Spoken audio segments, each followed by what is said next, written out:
Assalamualaikum warahmatullahi wabarakatuh. Innal hamdalillah nahmaduhu wa nusalli wa nusallim ala rasulil karim. Asyhadu an la ilaha illallah wa asyhadu anna Muhammadan abduhu wa rasuluh. La haula wa la quwata illa billah, amma ba'du. Qala Allah ta'ala fi kitabihil karim. A'udzu billahi minasy syaithanir rajim. Qul in kuntum tuhibbunallaha fattabi'uni yuhibbukumullahu wa yaghfir lakum dzunubakum wallahu ghafurur rahim. Shadaqal adzim. Hadirin yang mulia, sesungguhnya Allah Subhanahu wa taala menciptakan seorang ibu-ibu ini dengan kemuliaannya. Dan Allah Subhanahu wa taala menghendaki seorang ibu ini mulia. Sehingga apa? Baginda Nabi SAW ini menyampaikan bahwa surga ini di telapak kaki ibu, bukan di telapak kaki bapak. Kenapa? Karena ibu ini memiliki perjuangan yang berat untuk anak-anaknya. Seorang ibu ini manakala dia hamil, ini hari demi hari ini bertambah kesusahannya. Tambah hari ini tambah susah. Mau tidur miring ndak enak, mau tidur tengkurap ndak enak, mau tidur terlentang juga ndak enak, gitu. Jenengan semua mengalami, mau duduk semakin ndak enak lagi, gitu. Mau duduk terganjal. Nah, ini belum selesai. Penderitaan yang semacam ini belum selesai. Masih lagi nanti apabila anak ini sudah mendekati 9 bulan, maka kadang gerakan anak ini pun menyakiti perut ibu. Gitu? Menyakiti perut ibu-ibu ini. Sakit rasanya. Tapi karena ibu ini ibu yang mulia, dengan gerakan anak yang menyakitkan perutnya ini malah senang, malah bahagia. Dia mengatakan, alhamdulillah anakku sehat. Inilah seorang ibu. Maka hadirin yang mulia, sungguh kita ini berdosa jika kita ini berdurhaka kepada ibu kita. Maka kewajiban seorang anak ini menghormati ibunya. Tidak boleh kita ini durhaka kepada seorang ibu. Belum lagi hadirin yang mulia, nanti waktu melahirkan ini seorang ibu ini kesakitan bersimbah darah. Gitu? Sakit bersimbah darah. Sebagian lagi anak-anak ini ada yang telah menorehkan bekas yang tidak bisa hilang di perut seorang ibu apabila dia lahir secara sesar. Kalau orang sesar itu dioperasi itu bekasnya itu masih ada. Nah, ini tidak akan hilang. Maka penderitaan ibu ini akan bertambah melihat itu ada bekas luka di dalam melahirkan seorang anak ini. Maka sungguh durhaka jika seorang anak ini tidak berbakti kepada ibunya. Hadirin yang mulia, apabila kita melihat penderitaan seorang ibu ini tidak hanya waktu mengandung dan melahirkan saja. Manakala bayi ini sudah lahir saja, maka seorang ibu pun tidak terus serta-merta ini bebas dari penderitaan seorang bayi.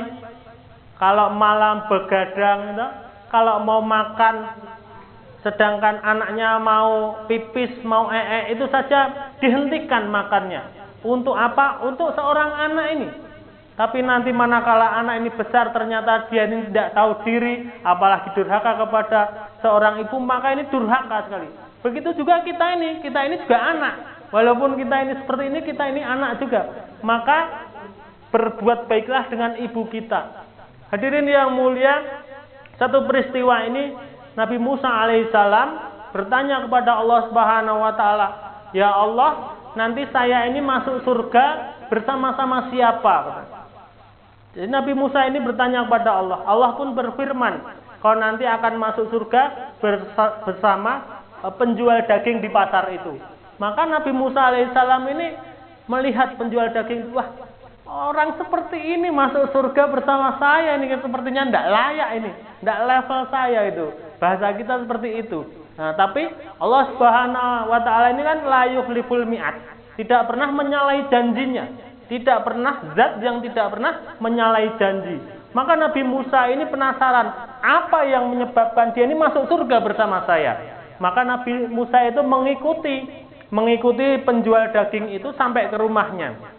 Ternyata sampai rumah itu penjual daging itu, daging yang tidak habis, daging-daging terbaik itu dipilih, dicincang, kemudian dimasak, dicuci bersih, dimasak dengan bumbu-bumbu yang lengkap, maka dia suapi ibunya. Wahai ibuku makanlah, wahai ibuku makanlah, wahai ibuku makanlah. Begitu terus sampai makanan itu habis, maka ibunya menengadahkan tangannya dan berdoa, ya Allah, masukkanlah anakku ke surga bersama Nabi Musa alaihissalam. Jadi seorang anak ini masuk surga karena doa ibunya, sehingga dia masuk surga bersama-sama Nabi Musa alaihissalam. Maka hadirin yang mulia, bagaimana kita ini harus mencintai ibu kita, berbakti kepada ibu kita, walaupun apapun keadaan ibu kita. Apapun keadaan ibu kita, walaupun ibu kita ini galak, walaupun ibu kita ini kadang menyakiti hati kita, itu seorang ibu kita tidak boleh menyakiti hatinya. Ilmunya apa? Ilmunya menghadapi ibu itu apa? Suruh diam saja. Kalau ibu ini sedang marah, kita ini suruh diam saja. Diam, dan diam. Seperti Rasulullah menyampaikan itu, yang kemuliaan ini kan 3 kali. Umuka, ibumu. Maka untuk menghadapi ibu pun 3 kali juga, diam, dan diam. Begitu. Kalau dimarahi ibu tidak usah balas nyuara, tidak usah, diam saja, diam. Nah, hadirin yang mulia, banyak orang-orang yang mulia ini karena kemuliaan ibunya, karena baktinya kepada ibunya. Seorang Uwais Al-Qarni ini tabi'in yang terkemuka setelah sahabat ini tabi'in. Maka Uwais Al-Qarni ini kenapa disebut tabi'in yang terbaik, tabi'in yang terkemuka? Karena dia ini senantiasa berkhidmat, melayani ibunya. Satu ketika orang-orang ini menganggap Uwais Al-Qarni ini gila. Kenapa? Karena dia ini memelihara anak sapi. Anak sapi itu kandangnya di bukit, tapi dia mengembalakannya itu di lembah. Kemudian kalau kembali ke bukit sana, anak sapi ini digendong sama Uwais Al-Qarni itu, gendong terus sampai ke bukit sana, ditaruh sana. Besok begitu lagi, terus setiap hari itu seperti itu, sehingga orang-orang mengatakan Uwais Al-Qarni telah gila. Tapi apa yang terjadi hadirin yang mulia? Ternyata Uwais Al-Qarni ini diminta oleh ibunya. Ibunya meminta, wahai anakku, sesungguhnya aku ingin beribadah haji dan umroh. Sedangkan ibu Uwais Al-Qarni ini adalah orang yang lumpuh, yang tidak bisa berjalan. Maka Uwais Al-Qarni ini ternyata melatih dirinya dengan memelihara anak sapi ini. Anak sapi ini kan semakin hari semakin besar. Dia gendong, naik turun itu, ternyata dia melatih dirinya agar dirinya ini kuat. Setelah anak sapi itu menjadi sapi yang besar, dia pun masih kuat menggendongnya. Kemudian dijual untuk biaya umroh dan haji ibunya. Ibunya ini digendong tawaf keliling Mekah dan Ka'bah itu hadirin. Jadi tawaf mengelilingi Ka'bah ini ibunya itu digendong Uwais Al-Qarni, sehingga sudah tidak merasa berat lagi.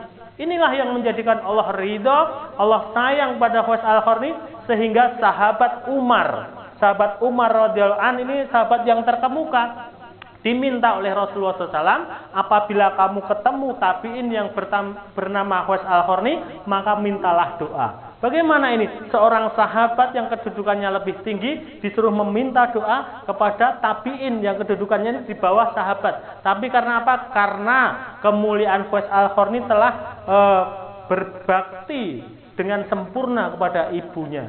Maka hadirin yang mulia, apabila ibu-ibu ini, bapak-bapak ini yang ada di sini ingin mulia di hadapan Allah, di hadapan Rasulullah SAW, maka muliakanlah ibu kita masing-masing. Insyaallah ya. Subhanallah wa bihamdihi, subhanallah wa bihamdika, asyhadu alla ilaha illa anta, astaghfiruka wa atubu ilaik. Wassalamualaikum warahmatullahi wabarakatuh. Moga sing ajeng tanglet.